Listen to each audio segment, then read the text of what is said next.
Yo, what's good, everybody? Thank you for tuning in to another video. I was talking about how I wanted to do a video specifically for Danni, discussing the the way that we have been seeing her act, or the way she has been portrayed for the past 5 seasons with men and sex, and just how she's been living her life. This video kind of has a different tone of my usual videos, and for those who ever was a part of my Patreon, this kind of sounds familiar to the content I used to put on there. But I wanted to really talk about and just kind of tell y'all like my feelings about this whole Danni situation. And for me, I have always said that I have a love-hate relationship with Danni. And for a long time, she was the one sister that I did not like. And it used to bother me because I didn't know the reason I didn't like this girl. I really didn't like her character. And then it hit me and back in season 1. And I was like, oh, I said, Danni possesses a trait within herself that I do not enjoy dealing with in real life. And I have a serious issue with people who can dish it but can't take it. And we have seen that happen with Danni several times. Danni says what she wants in the manner that she wants and has an expectation that people are supposed to be receptive. Yet, when people bring up her flaws or her questionable acts, she internalizes it as hate or judgment. Now with Danni and with every other woman on this show, I always reserve a level of compassion for them because they're being written by a black man who does have some insight to black women, but he will never be able to express, understand, or conceptualize the journey or experience of a black woman.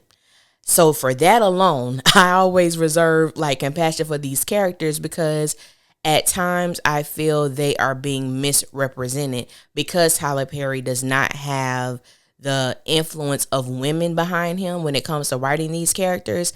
And it is evident in their actions and it's evident in what we see. And before I get into everything, I do want to also say too that as a viewer of Sistas, sometimes the way that Tyler writes them, it's hard for me to see the humanity in them because they'll go through something traumatic and he will write it off as something comical or humorous and they never go back and deal with it. So it's like the way that he writes them is like, it is a challenge for me to recognize the humanity and also have a genuine concern for them because he takes it away. He just takes it away, and I hate that about this show. And I've always said that Sistas has all the necessary ingredients to be a magnificent show, but when you deal with the head, meaning the writer and the creator, who I guess just refuses to have other insight or other writers on this show, it has turned something what could be so great into a complete deficit and completely changed the trajectory of this show, in my personal opinion. So this is not ranting. This is just, me telling y'all how I feel about Sistas and this particular Danni character. So because of everything I stated, I believe that is why so many fans are sick and tired of this Danni trope. And she's not the only one that we're sick and tired of, but this video is specifically about the character of Danni. Now, due to the fact that Tyler Perry has yet to flip the coin with Danni's development, we have watched her use sex as a coping mechanism for the past 5 seasons. There was Jerome, James, Preston, El Fuego, last and definitely least, and she went all the way to hell for this one, Q. Now, some of y'all might not remember Jerome. If you look at the what is it called? I can't think of the word right now, but if you look at the video picture that I have, Jerome is up there. If you go back to season 1, episode 4, she saw Jerome in the grocery store with another chick, and Jerome is also a person who works at the airport that Danni had this on again, off again relationship, booty call situationship with. And sometimes she read more into it than what it was. But we always saw Danni with a man who she just just allowed to walk over her or that she used for her own personal satisfaction. Now, the only reason I did not include Jonah in the names is because she actually did not have sex with him. The other people listed were people that she had sexual relationships with. And so we know Danni has not healed from her traumatic experience with Jonah. And because she doesn't allow herself to be vulnerable with her friends, she deals with her trauma in silence. Now, I am in no way, shape, or form excusing Danni's behavior, but I can understand to a certain extent. So the women keep mentioning that this is how Danni was in college. You know, she was promiscuous whenever she was dealing with something or worrying about things. And it's hard for me to wrap my mind around that concept because I don't know what the hell Danni is worried about. I really don't. And it's like she's been using sex as a form of an escape long before her encounter with Jonah. So I'm like, what is she worried about and what is really going on? And that is something that Tyler has yet to explain. So because they keep mentioning college Danni doing this, it made me think about my college experience. Now, I'm going to be extremely transparent in the next couple things that I am about to say, but I'm going to tie everything in all together, okay? Don't worry about that. So my sophomore year of college was very light, very, very light. I was just getting over a breakup with the man who I thought I was going to spend the rest of my life with. I was still madly, deeply in love with him. You know, I was like, you know, we going to get that thing back, but we just going through something right now. I never even thought I could have sex with someone else until I had sex with someone else. And I'm like, okay, wow, I didn't think that was possible. So my sophomore year, I was sexually involved with two people. I don't know what the hell happened, but my junior year is one for the damn record books. I was off the chain. When I say off the chain, there are some times I sit back and think about my life and I'm like, God, thank you for sparing me because I did some really stupid things during that time. But I enjoyed sex. I enjoyed everything about sex. I'm talking about from the moment the thought entered my mind, knowing that it was about to happen up until mission was accomplished. Like I was a very sensual, sexual young woman.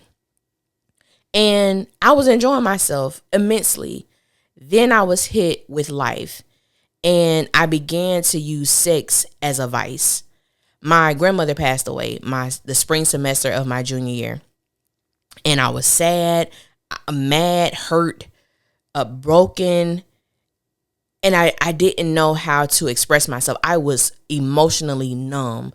And sex was the only thing that made me feel great, that made me feel good. Now, in the midst of all of this, I was also going through a spiritual awakening.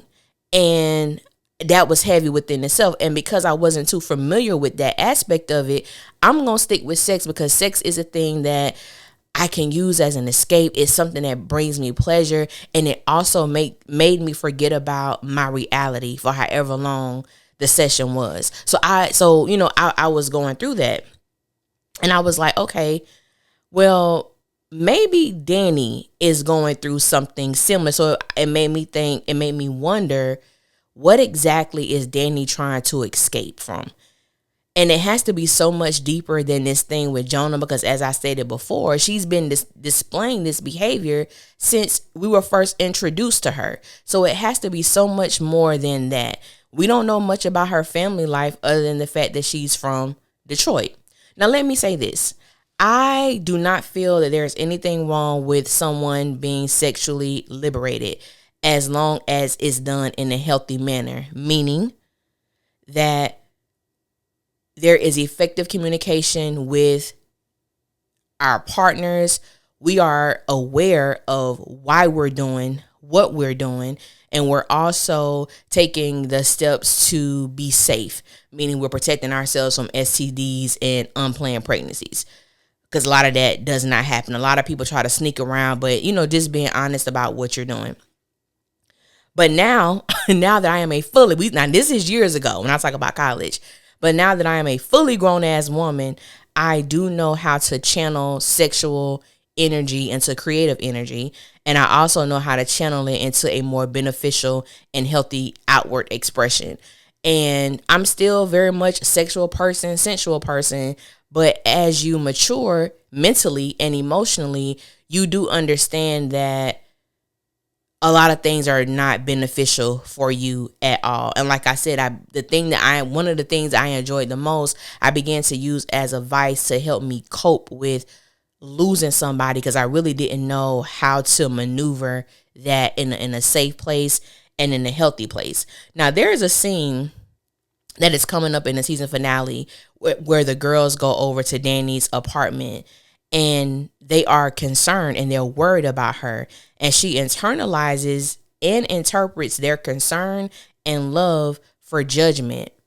And it made me think about a situation when my friends had a come to Jesus meeting with me in this same manner. And I did not internalize their love and concern for me as judgment.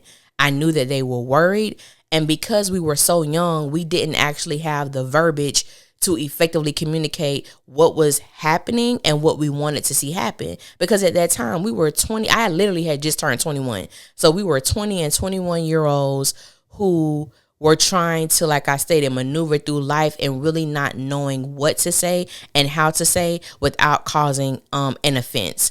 And when I look back at me and my friends then, and I'm looking at sisters, I'm like, we had more sense and compassion for each other than these women who are portraying characters who are in their mid to late 30s. And I really want Tyler to reveal Danni's internal struggle. What is she running away from? What causes her to be fearful of vulnerability, especially with women she's known for over 15 years? That's why even for this show being named Sistas, sometimes it is a joke to me, because I'm like, Tyler, put in 2 and 3 scenes a season of these women coming together to have a powwow. That is not sisterhood. That is not real friendship. It just really isn't. And so it was someone in my comments, and I meant to write your name down so I can give you some props. But I remember reading your comment, and you talked about how, Andy is incapable of doing certain things because she has not yet dealt with her own trauma. And I'm like, you know what, sis, you're absolutely correct. And so when I read that comment, it made me think, which go back to what I said earlier in the video about, because of the way that Tyler writes these women, sometimes I become disconnected from the human part of them, from the humanity for them, for their journey and what they have yet to deal with and what they're refusing to deal with and the reason why. So it's like Tyler shows us all of these things, but he never reveals the reason why these women are the way that they are. And I think one of the detriments of being a writer, which I am a writer for those who didn't know, when your audience no longer cares about your main characters, when your audience couldn't give any more damns, you know what I'm saying, about your core characters, that becomes a problem.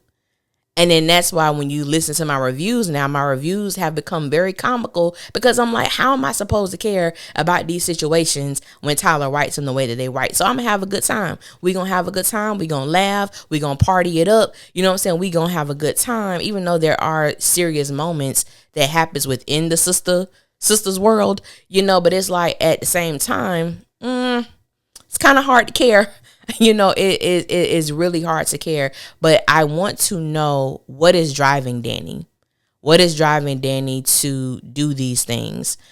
I'm not a fan of Tyler writing Danni to be considered loose, a hoe, or sexually irresponsible. I really want to know, what is the root issue? What is driving her? And I think it's just more than Danni just wanting to be with different men. Because I honestly, even though Tyler wrote, I'm trying to have a hot girl summer, I'm young, I'm single, I'm not married, I'm not married yet, I think that was all bravado. That was all ego. I don't necessarily believe that's how Danni feels. And I really we can't talk about season 5 because season 5 already over. So I hope for season 6 that Tyler truly flips that coin with Danni, because I believe amongst all the sisters, we don't know much about any of them. Let me put that out there. We don't know much about any of them. But with Danni, we know nothing. We don't know jack about this character other than she is horrible with money. She smokes weed all the time, and she's from Detroit. But the depths of who she is, we have no idea. So hopefully that gets revealed in season 6. I'm not holding my breath because y'all already know what we signed up for. But I hope you guys enjoyed this video. And let me just say, because there was one person who reached out to me who was very vulnerable. And sis was like, I be wanting to comment about this Danni situation, but I don't want people to judge me. I don't want people in your comments to judge me. And I was like, that's all right, sis. I'll put my own stuff out there, which is fine. And I do get some older women to message me. Let's please remember that we've all been young once. We all have done some things that we might have done differently. And, some of our past are a lot more colorful than others. That's fine, but we still are women on a journey, and we do have the right to mature, to grow. And one of the beauties to me of life is that you can look back at, I don't know how old everyone is, but if you in your 30s, you should be able to look back at your late teens and your 20s and see how far you've come. That the men or the women, whatever your preference is, the men or the women who used to attract you, you're not even attracted to that anymore. Or the mindsets that used to get you, or the games that used to trip you up, you have matured beyond that. And I think that is the beauty of womanhood. Even men, because I know I got men listening too, and hopefully the women who y'all used to like at 20, you don't like those same women at 36. You feel me? But it's just all about progression, mentally, spiritually, emotionally, psychologically, financially, all that. Just being a whole person. So I really want to see that happen for the characters. We may not ever get that, and that's fine, I guess. I just have to come to terms with that like everybody else. But yeah, I hope you guys enjoyed this video. Until next time, I will holler at y'all later. Thank you for listening. Y'all be safe out there. One.